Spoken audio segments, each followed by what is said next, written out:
Hey, shalom, shalom. As y'all come in, let me know if my audio is sounding clear. We're going to get started without much delay today. I know y'all got things to do this Sunday. I want to make sure we get a chance to get this word in before we get to moving. Judah Son 1446. Shalom, shalom. Good to have you. It is good to have you in the building. We are going to be starting in Joshua 9 today. Let me double check real quick. I believe we're starting off in Joshua chapter 9. So let's get our swords open up to the right destination so you can read along with the class. I hope everybody's Sunday is going good so far. I know mine is. Thank the Most High. Elder Salah, shalom. Yakanan, shalom, shalom. Excellent, excellent. I'm happy to see y'all popping in.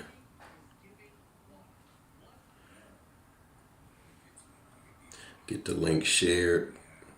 Tag the family. Let them know we getting started, man. Let them know the bus is leaving. Yeah, we doing Joshua chapter 9. I just confirmed it. We moving along pretty quick in this thing. Tezapanya, shalom, shalom. Good to see you as usual, brother. Punctual as usual. Hey, look, well, this class is for those of you that's here. And then, of course, our brothers and sisters will be able to catch the replays later on. So, that's just going to have to be what it is. First, we're going to give all praises, all honor, and glory to the Most High Yahweh in the name of His Son. We know Him as Yahweh Shai. We know Him as Christ. We know Him as Yeshua. We know Him as Jesus. For the sake of the class, we're going to call Him Hamashiach, the anointed of the Most High. Right? The Savior of Israel, chosen by the Most High. His Father, our Father. This is Joshua chapter 9, starting at verse 1. Let me make sure the screen is shared. Lonnie in the building. Shalom to that brother. All praises. So Tommy Pickens in the building. Shalom to that sister, aka wifey boo. What's up? Little fine self. She next to me in the comments talking about some shalom. Being a sister to y'all, man. This is Joshua chapter 9, verse 1. And it came to pass when all the kings were on this side Jordan, in the hills and in the valleys, and in all the coasts of the great sea over against Lebanon, the Hittite and the Amorite and the Canaanite and the Perizzite, the Hivite and the Jebusite heard thereof. So, we're at the point where we have started to enter into the land. And as we started this set of lessons on the book of Joshua, the overhanging shadow is the reluctant obedience of the Israelites and the blatant disobedience of the Israelites. If you were here for the first part of our study in Joshua, we saw how easy it could have been for the Israelites to have been at this point, probably been ran through some armies. But instead, they were forced to take the long way around because they didn't obey the Most High. We had other perils present themselves before the Israelites because some of the Israelites didn't do what the Most High said, caused us to be beaten by the men of Ai before our eventual victory over them because they kept some idolatrous memorabilia in the camp.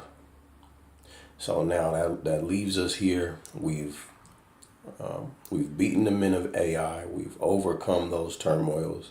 We found ourselves setting foot into the land of Canaan after a victory over Jericho.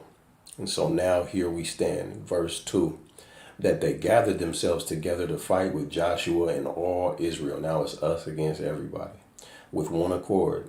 And when the inhabitants of Gibeon heard that Joshua had done unto Jericho and to Ai, They did work wily, meaning that they were clever, wilily, like Wile E. Coyote.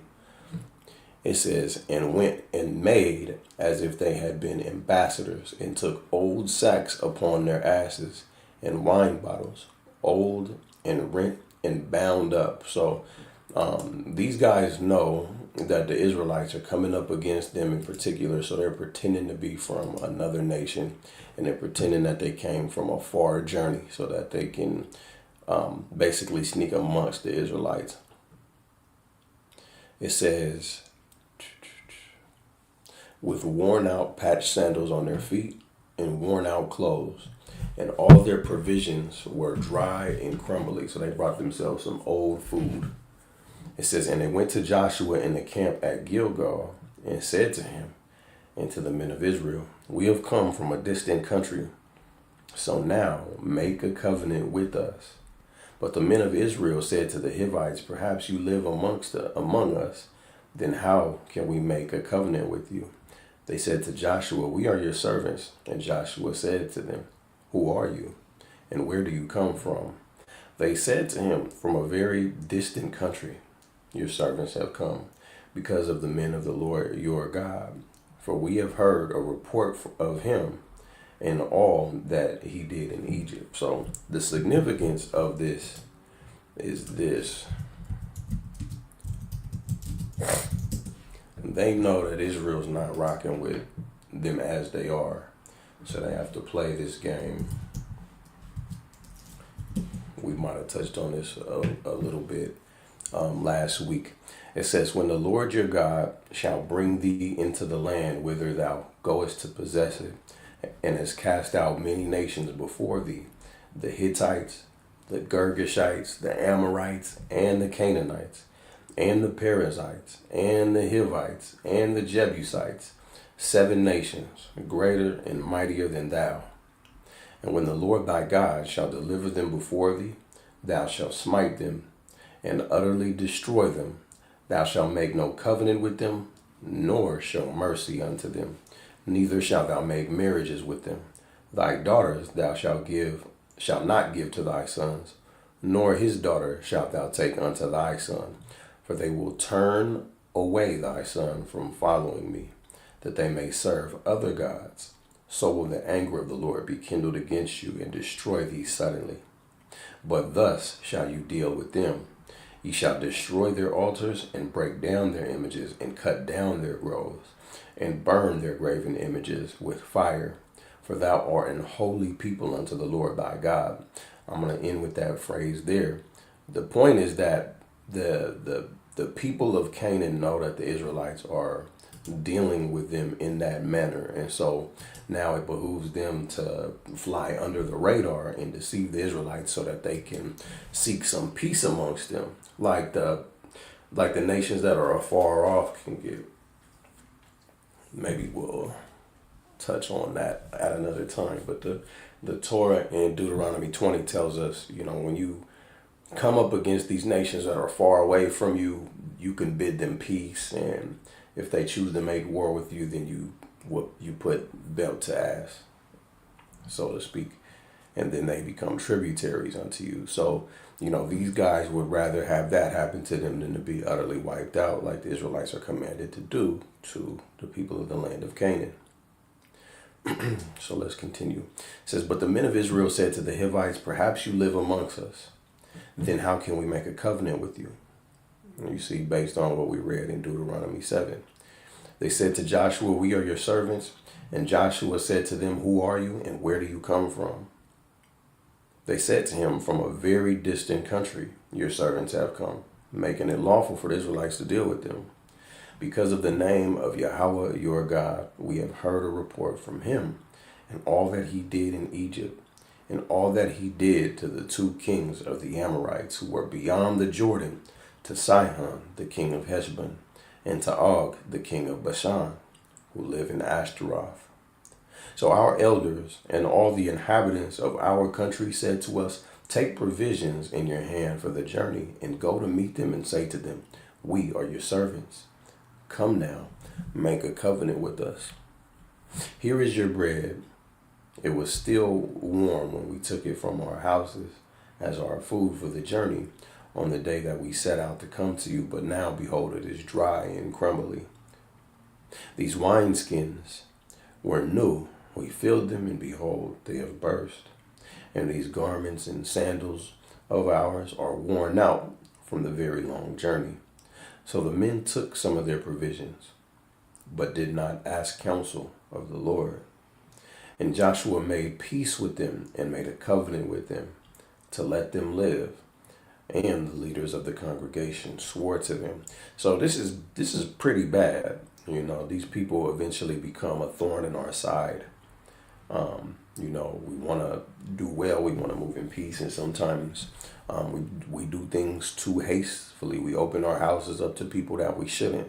It's good to lead with a mind of hospitality, right? There is a part in the law that says the Lord loves the stranger, and that we're supposed to love the stranger as well. But when you contrast with the fact that there are certain strangers that we are supposed to that are supposed to be treated with a prejudice, like that of the people of Canaan, that's a no-go. And what ends up happening to the Israelites is these nations become a thorn in their side. So, it's very important that we consult the law before we make certain moves. If we're not aware of what the law says about a certain matter before moving, the scriptures do tell us to seek wise counsel before we endeavor into anything. So this is a good cautionary tale, because although their intention is not to entertain Canaanites, that's what ends up happening. It says, at the end of 3 days after they had made a covenant with them, they heard that they were their neighbors and that they lived among them. And the people of Israel set out and reached their cities on the 3rd day. Now their cities were Gibeon, Sephirah, Beeroth, and Kiriath Jearim. But the people of Israel did not attack them, because the leaders of the congregation had sworn to them by the Lord, the God of Israel. Then all the congregation murmured against the leaders. But all the leaders said to all the congregation, we have sworn to them by the Lord, the God of Israel, and now we may not touch them. This we will do to them. Let them live, lest wrath be upon us because of the oath that we swore to them. And the leaders said to them, let them live. So they became cutters of wood and drawers of water for all the congregation, just as the leaders had said of them. Joshua summoned them, and he said to them, why did you deceive us, saying we are very far from you when you dwell among us? Now therefore you are cursed, and some of you shall never be anything but servants, cutters of wood and drawers of water for the house of my God. They answered Joshua, because it was told to your servants for a certainty that Yahweh, your God, had commanded his servant Moses to give you all the land and to destroy all the inhabitants of the land from before you. So we feared greatly for our lives because of you, and did this thing. And now, behold, we are in your hand. Whatever seems good and right in your sight to do to us, do it. So we did this to them and delivered them out of the hand of the people of Israel, and they did not kill them. But Joshua made them that day cutters of wood and drawers of water for the congregation and for the altar of the Lord to this day, in the place that he should choose. So now they're temple servants, basically. I believe they're called Nethinims. This is chapter 10. As soon as Adoni-Zedek, king of Jerusalem, heard how Joshua had captured Ai and had devoted it to destruction, doing to Ai and its king as he had done to Jericho and its king, and how the inhabitants of Gibeon had made peace with Israel and were among them, he feared greatly, because Gibeon was a great city, like one of the royal cities, and because it was greater than Ai, and all its men were warriors. So Adoni-Zedek, king of Jerusalem, sent to Hanun, king of Hebron, to Piram, king of Jarmuth, to Japhiah, king of Lachish, and to Debir, king of Eglon, saying, Come up to me and help me, and let us strike Gibeon, for it has made peace with Joshua and with the people of Israel. Then the 5 kings of the Amorites, the king of Jerusalem, king of Hebron, the king of Jarmuth, and king of Lachish, and the king of Eglon gathered their forces and went up with all their armies and encamped against Gibeon and made war against it. And the men of Gibeon said to Joshua at the camp of Gilgal, saying, Do not relax your hand from your servants. Come up to us quickly and save us and help us, for all the kings of the Amorites who dwell in the hill country are gathering against us. So Joshua went up from Gilgal, he and all the people of war with him, and all the mighty men of valor. And the Lord said to Joshua, Do not fear them, for I have given them into your hands. Not a man of them shall stand before you. So Joshua came upon them suddenly, having marched up all night from Gilgal. And the Lord threw them into a panic before Israel, who struck them with a great blow. And Gibeon had chased them by the way of the ascent of Beth Horon, and struck them as far as Ascah and Makkedah. And as they fled before Israel, while they were going down the ascent of Beth Horon, the Lord threw down large stones from heaven on them, as far as Ascah, and they died. There were more who died because of the hailstones than the sons of Israel killed with the sword. At that time Joshua spoke to the Lord in the day when the Lord gave the Amorites into the sons of Israel, over to the sons of Israel. And he said in the sight of Israel, Sun, stand at Gibeon, and moon in the valley of Ajalon. And the sun stood still, and the moon stopped, until the nation took vengeance on their enemies. Is this not written in the book of Jasher? The sun stopped in the midst of heaven and did not hurry to set for about a whole day.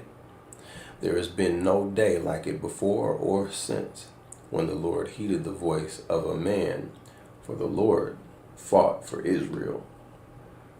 So Joshua returned, and all Israel with him, to the camp of Gilgal. These 5 kings fled and hid themselves in a cave at Makkedah.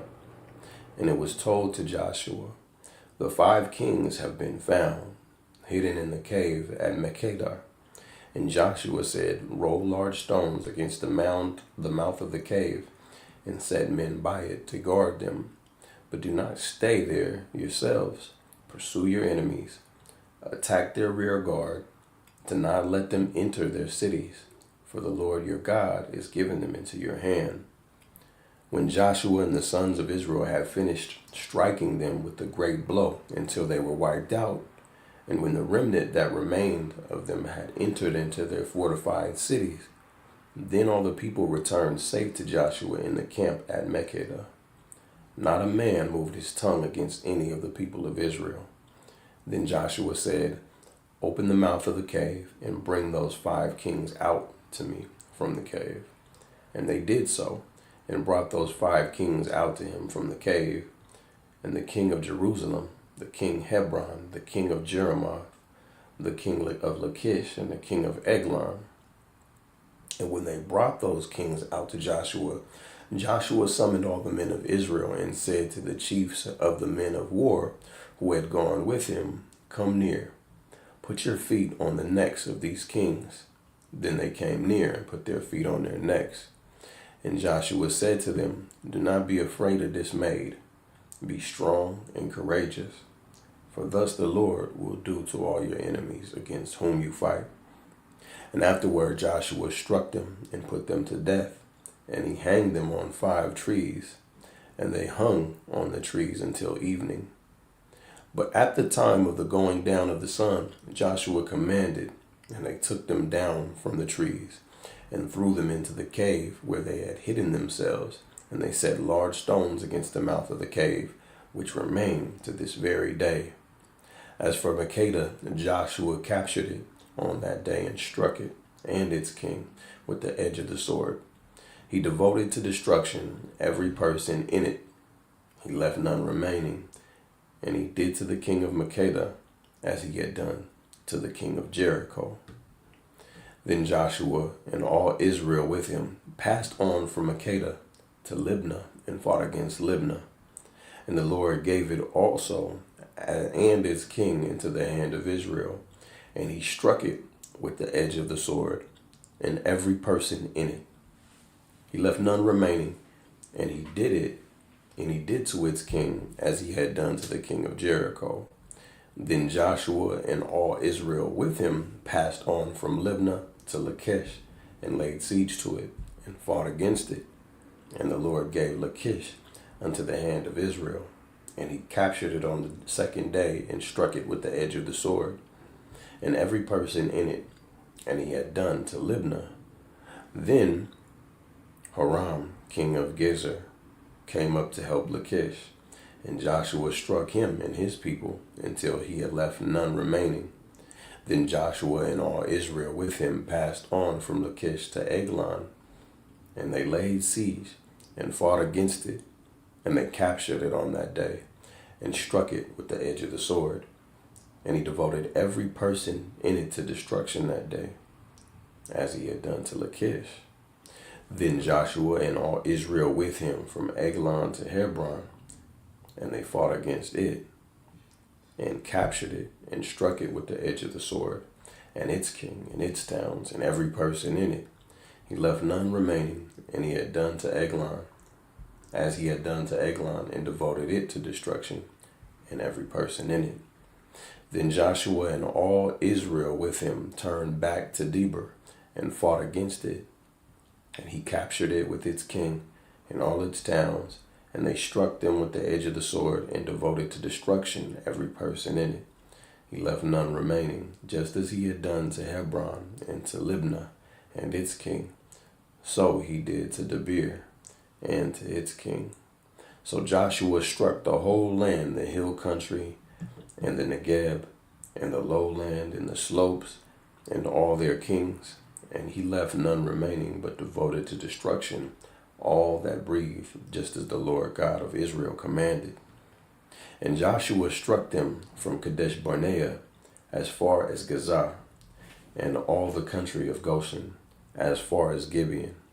And Joshua captured all these kings and all their land at one time, because the Lord God of Israel fought for Israel. Then Joshua returned, and all Israel with him, to camp in Gilgal. What we don't see is a precursor of what the world has to look forward to in the future, except the things that come to pass in this story aren't nearly as tremendous as what's coming to the future. The land of Canaan was inhabited by people who sacrificed their babies to idols, killed them, ate men, did witchcraft, worshiped demons, etc., etc.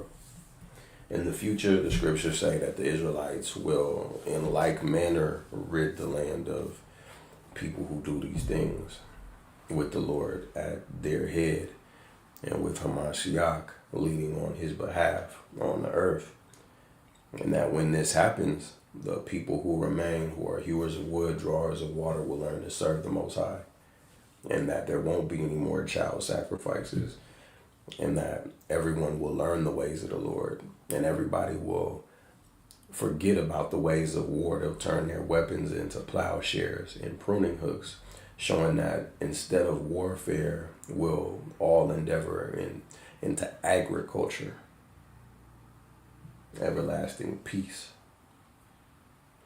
What happened in this instance that we're reading, the Israelites rid a lot of the Canaanites, but not all of them. And instead of being a light to the people, instead of leading the world in peace, they were ensnared by some of the people that they led amongst them, that the Most High told them not to, and began to learn the wicked works that they did, that the Most High destroyed the people of Canaan for in the first place. And then to this day now, the Israelites are, they're disconnected from the land until Hamashiach returns. Another cautionary tale. Even amongst all these military victories that we see, it's easy to forget about the loss of, having that people amongst them, because it sounds like a win. In the flesh, it does sound like a win. But if we remember what the Most High said, we might as well take it to the bank and understand that the turmoils that the Most High promised we would see when we let these people around us will in fact happen. And we'll read about some of that as we continue to study. Next week we'll pick up at Joshua 11 and see where we land. I pray that this was edifying. I'll do like 30 seconds for Q&A, and then we'll wrap up.